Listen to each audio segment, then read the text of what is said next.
Hi ನಮಸ್ಕಾರ ಗೆಳೆಯರೇ, ಎಲ್ಲರಿಗೂ ನನ್ನ ಚಾನಲ್ಗೆ ಸ್ವಾಗತ. ಇವತ್ತಿನ ಈ ಸಂಚಿಕೆಯ ವಿಡಿಯೋದಲ್ಲಿ ನಾವು ಅತ್ಯಂತ ರೋಚಕವಾದ ಹಾಗೂ ಅಷ್ಟೇ ಕುತೂಹಲಕಾರಿ ವಿಷಯವಾದ ಹನುಮಂತನು ಅತ್ಯಂತ ಶಕ್ತಿಶಾಲಿಯಾದ ಸುದರ್ಶನ ಚಕ್ರವನ್ನು ನುಂಗಿದ ಘಟನೆಯ ಹಿಂದೆ ಇರುವ ಪೌರಾಣಿಕ ದಂತಕಥೆ ಏನು ಅಂತ ಈ ವಿಡಿಯೋದಲ್ಲಿ ವಿವರವಾಗಿ ನೋಡೋಣ ಬನ್ನಿ. ದ್ವಾಪರ ಯುಗದಲ್ಲಿ ವಿಷ್ಣುವಿನ ಅನೇಕ ಸೇವಕರು ದುರಹಂಕಾರದಿಂದ ಬೆಳೆದರು. ಇದು ಕೃಷ್ಣನನ್ನು ಪ್ರೇರೇಪಿಸಿತು. ಅವರನ್ನು ವಿನಮ್ರಗೊಳಿಸಲು ಹನುಮಂತನ ಸಹಾಯವನ್ನು ಕೋರಿದನು. ಈ ಕಥೆಯು ಹನುಮಂತನು ವಿನಮ್ರತೆಯ ಪಾಠವನ್ನು ಕಲಿಸಲು ಸುದರ್ಶನ ಚಕ್ರವನ್ನು ಹೇಗೆ ನುಂಗಿದನು ಎಂಬುದನ್ನು ವಿವರಿಸುತ್ತದೆ ಗೆಳೆಯರೇ. ಇದಕ್ಕಿಂತ ಮೊದಲು ಇನ್ನೂ ಯಾರು ನಮ್ಮ ಚಾನಲನ್ನು ಸಬ್ಸ್ಕ್ರೈಬ್ ಮಾಡಿಲ್ಲವೋ ಸಬ್ಸ್ಕ್ರೈಬ್ ಮಾಡೋದನ್ನು ಮರೆಯದಿರಿ ಹಾಗೂ ಬೆಲ್ ಐಕಾನನ್ನು ಒತ್ತಿ. ಹಾಗೂ ದಯವಿಟ್ಟು ಎಲ್ಲರೂ ಈ ವಿಡಿಯೋವನ್ನು ಸ್ಕಿಪ್ ಮಾಡದೆ ಪೂರ್ಣವಾಗಿ ನೋಡಿ. ದ್ವಾಪರ ಯುಗದಲ್ಲಿ ವಿಷ್ಣುವಿಗೆ ಸಂಬಂಧಿಸಿದ ಅನೇಕ ವಸ್ತುಗಳು ಮತ್ತು ಜೀವಿಗಳು ದುರಹಂಕಾರಗಳಾಗಿದ್ದವು. ತನ್ನ ಸೇವಕರನ್ನು ವಿನಮ್ರಗೊಳಿಸಲು ಕೃಷ್ಣನು ಹನುಮನ ಸಹಾಯವನ್ನು ಕೋರಿದನು. ಹನುಮಂತನು ಸುದರ್ಶನ ಚಕ್ರವನ್ನು ನುಂಗಿದ ಕಥೆಯು ಈ ಪ್ರಯತ್ನವನ್ನು ವಿವರಿಸುತ್ತದೆ. ತ್ರೇತಾಯುಗ ಮುಗಿದು ದ್ವಾಪರ ಯುಗ ಪ್ರಾರಂಭವಾಗಿದೆ ಎಂದು ತಿಳಿಯದೆ ಹನುಮಂತ ಹಿಮಾಲಯದಲ್ಲಿ ಆಳವಾದ ಧ್ಯಾನದಲ್ಲಿದ್ದನು. ಅವನು ನಿರಂತರವಾಗಿ ರಾಮನ ಬಗ್ಗೆ ಧ್ಯಾನ ಮಾಡುತ್ತಿದ್ದರಿಂದ ಅವನಿಗೆ ಕೃಷ್ಣನ ಅವತಾರದ ಬಗ್ಗೆಯೂ ತಿಳಿದಿರಲಿಲ್ಲ. ಕೃಷ್ಣನು ಹನುಮನಿಗೆ ಸಂದೇಶವನ್ನು ತಲುಪಿಸಲು ಗರುಡನನ್ನು ಕಳುಹಿಸಿದನು. ಗರುಡನು ಬಂದು ಕೃಷ್ಣನ ಭೇಟಿಯ ಕೋರಿಕೆಯನ್ನು ತಿಳಿಸಿದಾಗ ಹನುಮನು ಅವನನ್ನು ನಿರ್ಲಕ್ಷಿಸಿ ಹೊರ ಹೋಗುವಂತೆ ಹೇಳಿದನು. ಅವನ ಕಿರಿಕಿರಿಯ ಹೊರತಾಗಿಯೂ ಗರುಡನು ವಿನಂತಿಯನ್ನು ಪುನರಾವರ್ತಿಸಿದನು. ಆದರೆ ಹನುಮನು ಮತ್ತೆ ನಿರಾಕರಿಸಿದನು. ರಾಮನ ಧ್ಯಾನವನ್ನು ಮುಂದುವರಿಸಲು ಒತ್ತಾಯಿಸಿದನು. ಅಸಮಾಧಾನಗೊಂಡ ಗರುಡನು ಕೃಷ್ಣನ ಬಳಿಗೆ ಹಿಂತಿರುಗಿ ಹನುಮಂತನು ತನ್ನ ಕೋರಿಕೆಯನ್ನು ಹೇಗೆ ನಿರ್ಲಕ್ಷಿಸಿದನೆಂದು ವಿವರಿಸಿದನು. ಕೃಷ್ಣನು ಮುಗುಳ್ನಗುತ್ತಾ ಗರುಡನಿಗೆ ರಾಮನು ತನ್ನನ್ನು ಕರೆಯುತ್ತಿದ್ದಾನೆಂದು ಹನುಮಂತನಿಗೆ ತಿಳಿಸಲು ಸೂಚಿಸಿದನು.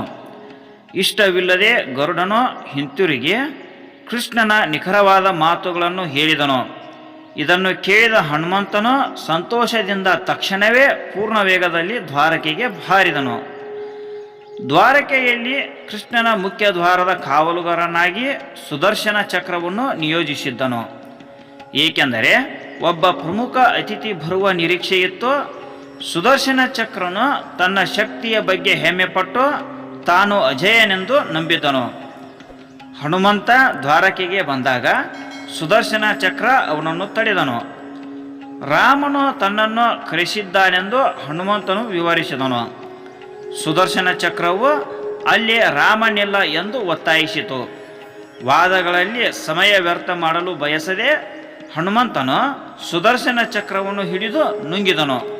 ಶೀಘ್ರದಲ್ಲೇ ಕೃಷ್ಣ ಮತ್ತು ಸತ್ಯಭಾಮೆ ಹನುಮಂತನ ಮುಂದೆ ರಾಮ ಮತ್ತು ಸೀತೆಯ ರೂಪದಲ್ಲಿ ಕಾಣಿಸಿಕೊಂಡರು. ಹರ್ಷಚಿತ್ತದಿಂದ ಹನುಮಂತನು ಅವರ ಮುಂದೆ ಸಾಷ್ಟಾಂಗ ನಮಸ್ಕಾರ ಮಾಡಿದನು. ಅರಮನೆಯೊಳಗೆ ಪ್ರವೇಶಿಸದಂತೆ ಯಾರಾದರೂ ತಡೆಯಲು ಪ್ರಯತ್ನಿಸಿದ್ದೀರಾ ಎಂದು ಕೃಷ್ಣ ಹನುಮಂತನನ್ನು ಕೇಳಿದನು.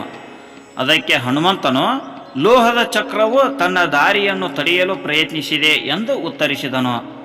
ಆದ್ದರಿಂದ ಅವನು ಅದನ್ನು ತನ್ನ ಆತುರದಲ್ಲಿ ನುಂಗಿದನು ಎಂದು ಹೇಳಿದನು.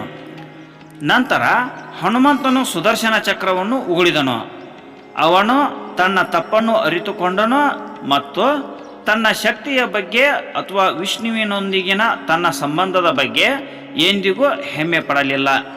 ಒಟ್ಟಾರೆಯಾಗಿ ಹೇಳುವುದಾದರೆ ಹನುಮಂತನು ನುಂಗಿದ ನಂತರ ತನ್ನ ತಪ್ಪನ್ನು ಅರಿತುಕೊಂಡ ಸುದರ್ಶನ ಚಕ್ರವು ವಿನಿತವಾಯಿತು ಮತ್ತು ಮತ್ತೆಂದು ತನ್ನ ಶಕ್ತಿಯ ಬಗ್ಗೆ ಹೆಮ್ಮೆ ಪಡಲಿಲ್ಲ. ಈ ಕಥೆಯು ದೇವರ ಸೇವೆಯಲ್ಲಿ ನಮ್ರತೆ ಮತ್ತು ಶಕ್ತಿಯ ಮಹತ್ವವನ್ನು ಎತ್ತಿ ತೋರಿಸುತ್ತದೆ. ಗೆಳೆಯರೇ, ನಿಮಗೆ ಈ ವಿಡಿಯೋ ಇಷ್ಟವಾಗಿದ್ದರೆ ಲೈಕ್ ಮಾಡಿ ಹಾಗೂ ಇತರರಿಗೂ ಶೇರ್ ಮಾಡಿ. ಇನ್ನೂ ಇಂತಹ ಉಪಯುಕ್ತ ವಿಡಿಯೋಗಳಿಗಾಗಿ ನಮ್ಮ ಚಾನಲನ್ನು ಸಬ್ಸ್ಕ್ರೈಬ್ ಮಾಡಿ ಹಾಗೂ ಬೆಲ್ ಐಕಾನನ್ನು ಒತ್ತಿ. ಇನ್ನು ಮುಂದಿನ ಸಂಚಿಕೆಯ ವಿಡಿಯೋದಲ್ಲಿ ನಾವು ಮತ್ತೊಂದು ಕಥೆಯೊಂದಿಗೆ ಬರೋಣ. ಎಲ್ಲರಿಗೂ ಧನ್ಯವಾದಗಳು.